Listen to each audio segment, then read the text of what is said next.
Hello everybody, it's Marcia from Kansas Misfit, and guess what I'm going to do today?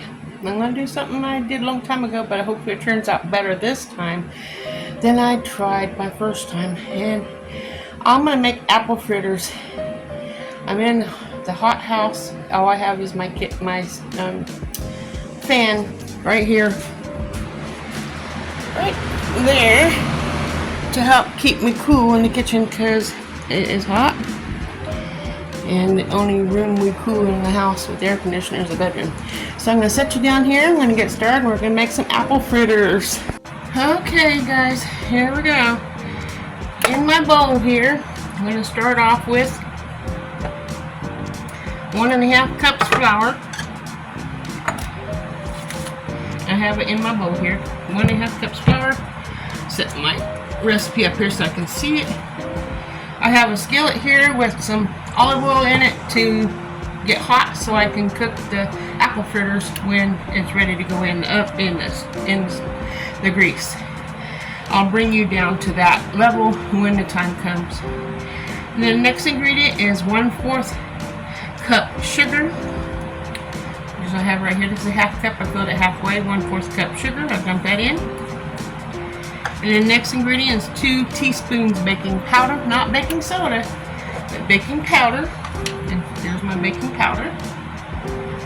2 teaspoons. I have to scrape it loose because it's kind of dry or stuck, whatever you want to call it. Break up some of these clogs.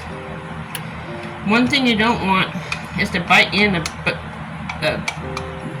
bite of your nice sweet treat and have a baking powder or baking soda for that matter in your mouth. It don't taste the whoopiest. Okay, here's 1 teaspoon baking powder. Now the 2nd teaspoon.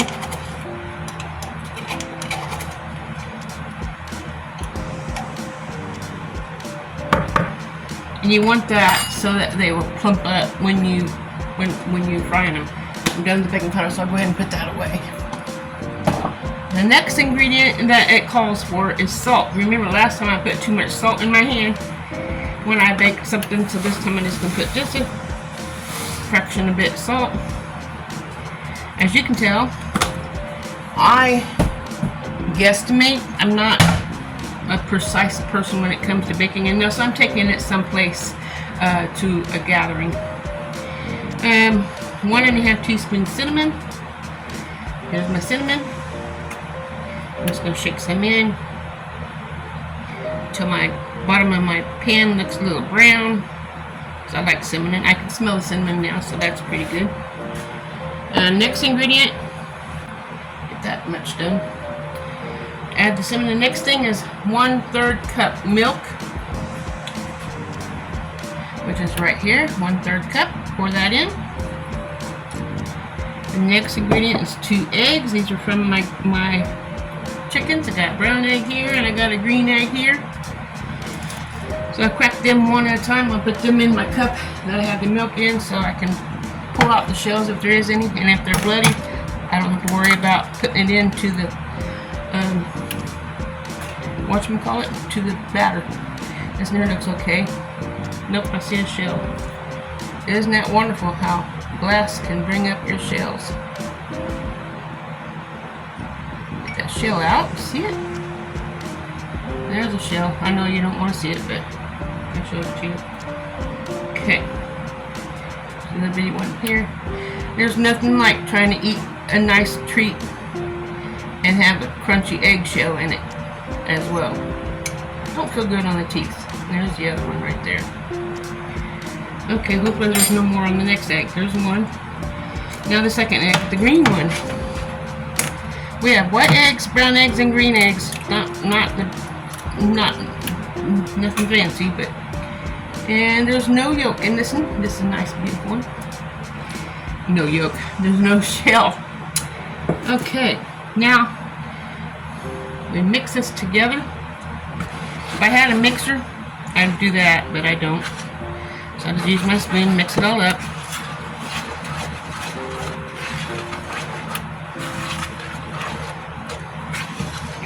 I'm supposed to take three tablespoons applesauce. And no, that's not all the apples that's going to go into this apple fritter. And I think sometimes when I go to the bakery donut shop, Daylight Donuts, and get apple fritters, I think that's all they put in is applesauce, because you don't taste very much apples. When I have an apple fritter, I want to taste that apple, you know what I mean, jelly bean? So let me get the applesauce out of the refrigerator behind me. I'm going to put some apples in there, applesauce in there. I made this applesauce.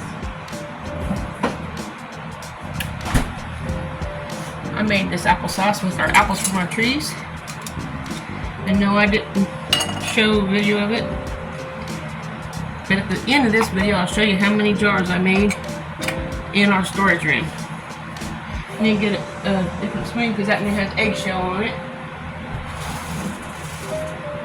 Well, maybe I'll just wipe that spoon off because I don't have any clean spoons. It sounds like I need to do dishes. Okay, look how creamy that apple butter is. Apple sauce. So I'll put 1, 2, 3. That's only one tablespoon. It's supposed to be how many? 3 tablespoons. I might have to use this whole jar. 1, 2. These are heaping. I think that's plenty because I want to have some when I eat my snack later. Okay, we'll leave that right here. Put this back in the fridge.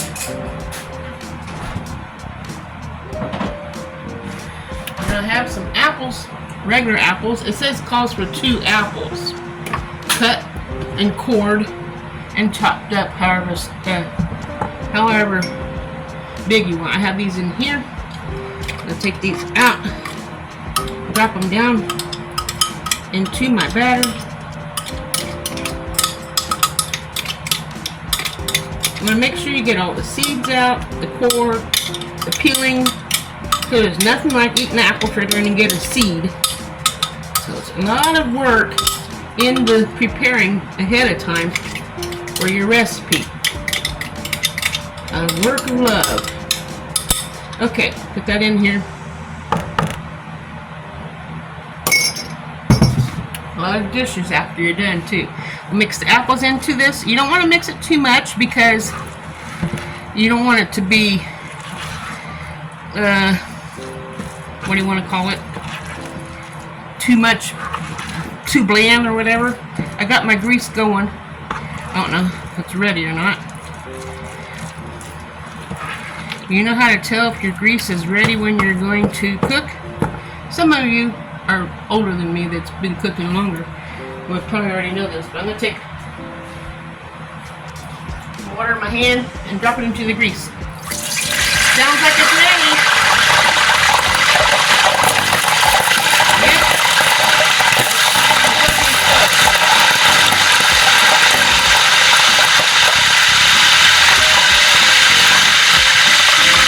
It's ready. And another mess for me to clean up. Here's what they look like. And then drop it into this grease and spread it around. And we'll add it. It says to do it 3 minutes on each side. Make sure you do 3 minutes on each side before you turn them over. And I gotta get the pancake spatula, what do you want to call it? Pancake turner. So I can turn them over when the 3 minutes is up. So, I'm going to turn you around now so you can see. Ready? I got grease on my front of my camera. Okay, there we go. Look how messy my stove is. Let that cook for 3 minutes. I'm going to turn it over.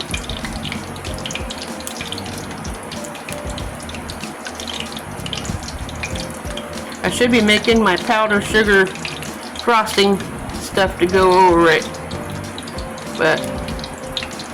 and I should be getting this grease up before it dries and makes it messy. But I'm going to get it cleaned up.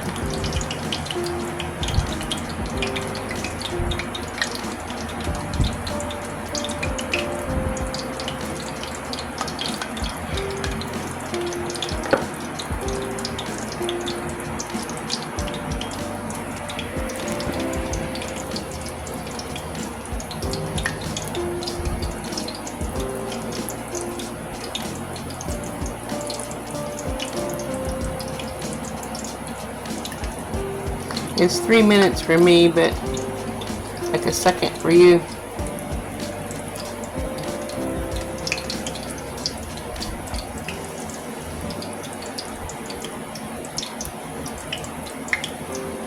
You can see it's starting to get golden brown on the edges. Almost brown.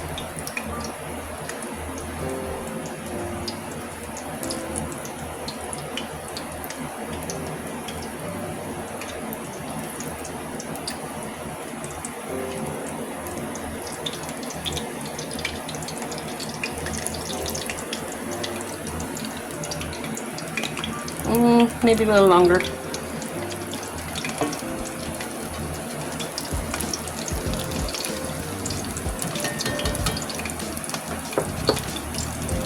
I've been wanting to make apple fritters for a while now.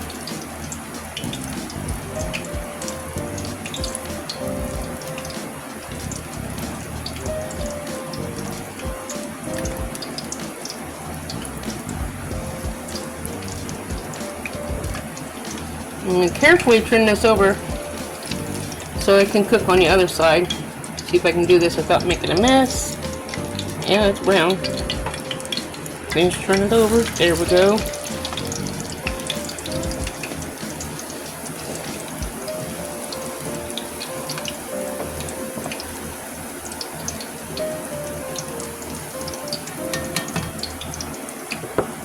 Three minutes. Okay, you guys, we're back, and the last one is finishing up as I speak. And right while it's finishing up, we will make the glaze that goes over them, and we'll go from there. So, are you ready? Okay, let me turn around here. Okay, I have my powdered sugar here, and we have our milk here, and we have the homemade vanilla here that we make. Okay, it takes 2 cups of powdered sugar.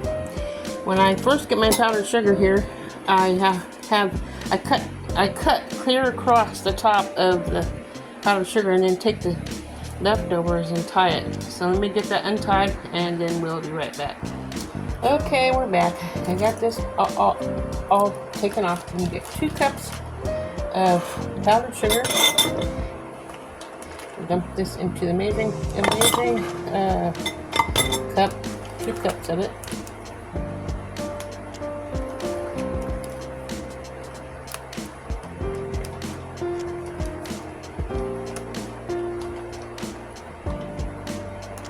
And 1 cup.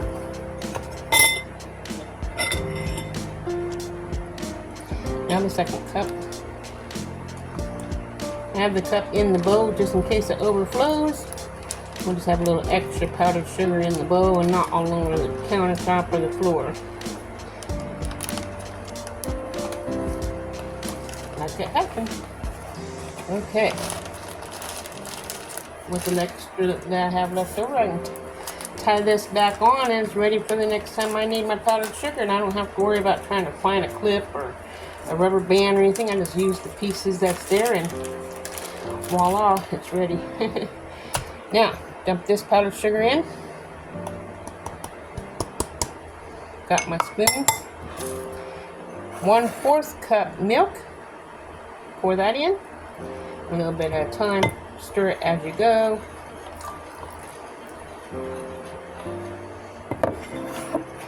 And then you have your vanilla, and it's 1 teaspoon vanilla, and like you know, I don't measure my vanilla. I just eyeball it. Let's open up the vanilla.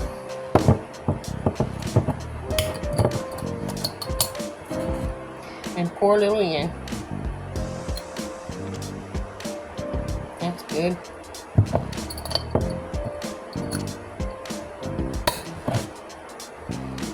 Mix it up.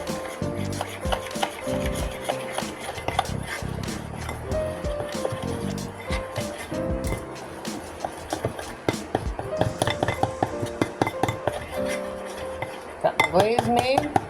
It's ready to put on. The apple fritters. A little bit more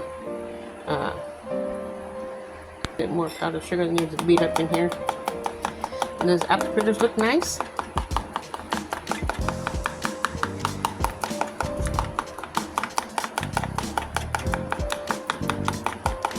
Okay, we'll just drizzle this over it like so. The more the merrier, I think. That's why I have it on a plate. I don't know how much you like it. I have a sweet tooth and I like it, so I will be eating it how I like it. Bring my bowl over here closer to the finger, the plate, and get this in here as well.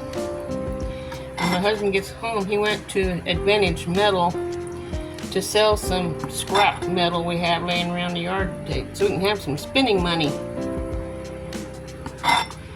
We collect junk and take it in and get money out of it, so we have money when you don't, on those days when you don't have no money. So you do what you gotta do to survive, right? And we'll take this last one out of the stove here. I already turned the fire off, but yeah, let that out, drain the grease off, put it down in the pan, and top it with the frosting, and you're done and ready. And then he can have his for whenever he's ready for it. Probably won't be until breakfast tomorrow. Let it cool and add more frosting if we want, and it's all done. Aren't they beautiful? They are beautiful.